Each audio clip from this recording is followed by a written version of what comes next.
দেশের সাথে সাথে রাজ্যেও খেলাধুলার মান উন্নয়নে অনেকটাই উন্নতি হয়েছে।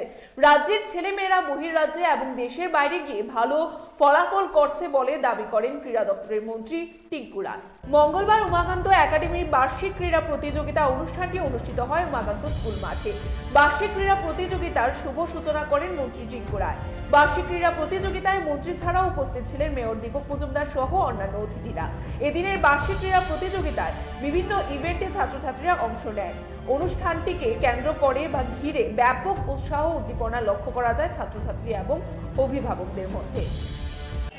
আমরা সবাই জানি যে আমাদের ভারতের যখন দেশ স্বাধীনতার 75 বছর পূর্তি হয়েছিল, তখন মাননীয় প্রধানমন্ত্রী একটা কথা বলেছিলেন যে ভারতকে আমরা জগৎ সভায় শ্রেষ্ঠ আসন, অর্থাৎ কবি যে লাইনটা বলেছিলেন ভারত আবার জগৎ সভায় শ্রেষ্ঠ আসন যাবে, সেটাকেই তিনি আবার পুনরায় বলেছেন ভারতকে আমরা বিশ্বগুরু দেখতে চাই যখন ভারতের 100 বছর পূর্তি হবে।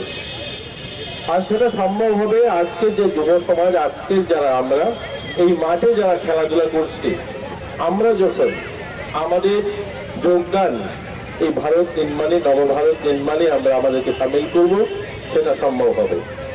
আমরা যদি দেখি আমাদের ভারতের খেলাধুলা অনেক পরিবর্তন হয়েছে। এখানে যারা খেলাধুলার সঙ্গে যারা যুক্ত রয়েছেন, একটা সময় এরকম ছিল আমাদের ভারতের যখন বাইরে আমরা বিদেশের মাটিতে খেলতে যেতাম, তখন আমাদের যে পরিসংখ্যানটা যখন আমরা টিভির পর্দায় দেখতাম, সেটা অলিম্পিক হোক বা এশিয়ান গেমস হোক বা কমনওয়েলথ অন্যান্য খেলায়, আমরা দেখতাম উগান্ডা, নাইজেরিয়া, কেনিয়া এই সমস্ত ছোট ছোট দেশগুলোর থেকেও আমাদের মেডেল সংখ্যা কম থাকতো।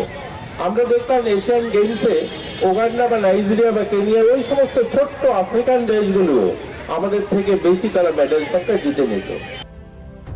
Bureau report, Tripura news 8।